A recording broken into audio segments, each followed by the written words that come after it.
It's a time to start next question. Given sec theta 13/12 calculate all other trigonometry ratio. So इस समय हमें क्या given है, sec theta हमें given है 13/12, कैलकुलेट करनी है हमें अदर ट्रिग्नोमेट्री रेशियोज जितनी भी हैं, ठीक है। सो उसके लिए सबसे पहले हम क्या अपलोड करेंगे, सोल्यूशन राइट एंगल ट्राइंगल, ठीक है। इसमें जो बी है वो राइट एंगल है, ए एंड सी। समय हमें क्या गिवन है, सेक थीटा। सेक थीटा, अब सेक थीटा जो है पता होना चाहिए हमें कि किसका रेसिप्रोकल होके सेक थीटा बनता है। सो आपको बताया था मैंने इंट्रोडक्शन में कि जो कॉज है, कॉज क्या गिवन होता है, कॉज की रेशियो क्या होती है, b/h। और अगर हम उसे रेसिप्रोकल कर दें, ठीक है, रेसिप्रोकल कर दें कॉज को, तो फिर हमें क्या गिवन हो जाती है वैल्यू, h/b मीन्स हमें क्या मिल जाता है, सेक की रेशियो मिल जाती है, ठीक है। तो अब इस समय हमें उन्होंने सेक थीटा दिया 13/12। सो सेक थीटा जो है, ए जो है यहाँ पर थीटा है। अब आपको याद है कि सेक थीटा में क्या है, हाइपोटेन्यूज और बेस, ये दो चीज़ें गिवन है। तो मैंने आपको बताया था कि जो हमारा राइट एंगल है उसकी ऑपोजिट डायरेक्शन को हम क्या कहते हैं, हाइपोटेन्यूज। एंगल के जो सामने हैं उसे हम कहते हैं परपेंडिकुलर, और जो एंगल के साथ में लाइन है उसे हम कहते हैं बेस, ठीक है। ये तीन चीज़ें हमें क्लियर है। तो उसके अकॉर्डिंग हमें सेक थीटा में क्या गिवन है, रेसिप्रोकल करके h/b है। h means hypotenuse. सो हमें हाइपोटेन्यूज कितना गिवन है, 13 गिवन है, ठीक है। और 12 हमें क्या गिवन है, बेस, ठीक है। तो वो हम लिख लेंगे बेस, 12 बेस गिवन है और हाइपोटेन्यूज हमें 13 गिवन है। तो पता हमें क्या नहीं है, परपेंडिकुलर नहीं पता। तो हम उसे फाइंड आउट करने के लिए सेम जैसे हम पहले फॉर्मूला लगाते थे पाइथागोरस थ्योरम, तो पाइथागोरस थ्योरम हम अप्लाई करेंगे यहाँ पर। बाय पाइथागोरस थ्योरम के अकॉर्डिंग कैसे करेंगे, AC स्क्वायर, ठीक है। AC square is equal to, अब बताइए आप क्या आएगा, AC square is equal to AB square plus BC square. अब जो चीज़ें गिवन है वो लिख दीजिए। AC स्क्वायर कितना गिवन है, 13 स्क्वायर। AB कितना गिवन है, 12 स्क्वायर, ठीक है। और BC हमें गिवन है, BC नहीं गिवन, तो BC एज इट इज ही हमारा स्क्वायर में चलता जाएगा। अब 13 का स्क्वायर रूट कितना होता है, 169, और 12 का स्क्वायर रूट कितना हो गया, 144, plus BC square as it is चलता जाएगा। अब ये BC स्क्वायर इस साइड पे आ जाएगा क्योंकि हमने इसकी वैल्यू निकालनी है, और 169 जो है वो इस साइड आ गया, माइनस 144, ठीक है। तो 169 में से अगर 144 हम लेस करते हैं तो हमारी वैल्यू आ जाएगी 25 अंडर रूट में। तो आपको मैंने इससे जो प्रीवियस वीडियो थी उसमें क्या आया था कि अंडर रूट में आ गई थी हमारी वैल्यू 7। तो 7 का परफेक्ट स्क्वायर तो कोई नहीं था ना, तो इसलिए हमारी वैल्यू जो है वो 7 अंडर रूट में ही रही। लेकिन क्या ये 25 जो है किसी का परफेक्ट स्क्वायर है, येस डेफिनेटली है। अगर हम 5 × 5 कर दें, 5 5 25 हो गया ना अंडर रूट में, तो अंडर रूट में से बाहर निकाल दीजिए तो वैल्यू आ गई हमारी 5, ठीक है। तो अब हमने किसकी वैल्यू फाइंड आउट कर ली है, BC की। ये BC की वैल्यू हमारी फाइंड आउट हो गई है, तो कितनी वैल्यू आ गई, 5। तो वो हम यहाँ पर अब लिख देंगे, ठीक है जी। अब हमें समय उन्होंने क्या कहा है, calculate all other trigonometric ratio. तो हम उससे पहले सारी रेशियोज को लिख लेंगे, रेशियो, ठीक है। तो क्या क्या गिवन होता है, सिन थीटा, उसके बाद कॉस थीटा और टैन थीटा, उसके अलावा cot theta, next sec theta, ठीक है जी।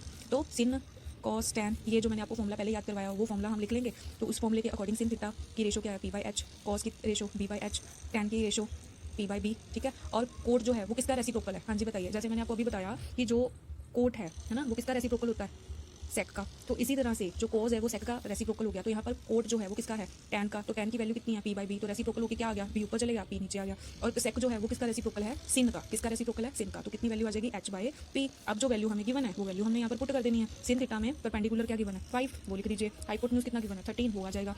कॉस थीटा b कितना गिवन है, 12, एंड हमें h कितना गिवन है, 13। सिमिलरली टैन थीटा में हमें p कितना गिवन है, p बताइए 5, एंड b कितना गिवन है, बेस 12। सिमिलरली कॉट थीटा में b कितना गिवन है हमें, बेस 12, एंड और परपेंडिकुलर कितना है, 5, वो आ जाएगा। तो सेक में हमें हाइपोटेन्यूज कितना गिवन है, 13, और परपेंडिकुलर कितना है, 5। तो इस समय बस बच्चे हमने यही फाइंड आउट करना है। सबसे पहले हमने एक डायग्राम प्लॉट किया, उसमें राइट एंगल b हो गया, ए एंगल ए थीटा हमें गिवन था, और सेक का रेसिप्रोकल क्या होता है, कॉस का रेसिप्रोकल करके हमने सेक थीटा पता चल गया। फिर पाइथागोरस थ्योरम लगाई हमने, BC आ गया, BC के बाद हमने सारी रेशियोज फाइंड आउट कर ली। तो आई थिंक आपको ये क्वेश्चन क्लियर हो गया होगा। Next question number 6. If angle A and angle B are acute angles such that cos A is equal to cos B, then show that angle A is equal to angle B, ठीक है। तो सबसे पहले हम क्या करेंगे, एक diagram plot करेंगे। उन्होंने क्वेश्चन में हमें क्या है, उन्होंने कहा है कि एंगल A जो है वो एंगल A और एंगल B ये दोनों एक्यूट एंगल्स हैं, ठीक है। तो पहले हम डायग्राम प्लॉट करते हैं, ठीक है जी, जिसमें एक हमारा एंगल है A और एक है एंगल हमारा B। तो ये दोनों जो हैं वो क्या है, एक्यूट एंगल है। तो जो थर्ड साइड है वो हमारी क्या होगी, राइट एंगल। यहाँ तक क्लियर हो गया। अब देखो, such that cos A is equal to cos B, then show that angle A is equal to angle B। तो cos A जो है cos B के इक्वल है, और शो करिए कि एंगल A जो है वो एंगल B के इक्वल है। तो उसके लिए हम रूल याद करेंगे, cos का रेशो कितनी होती है, पंडित बद्री प्रसाद हर हर बोल सोना चांदी तो इसमें जो कॉस की जो रेशो है दैट इज b/h, ठीक है। क्या है, b/h। तो अब बताइए आपको याद होगा कि जो राइट एंगल है, राइट एंगल के जो सामने, राइट एंगल के सामने क्या होता है, हाइपोटेन्यूज।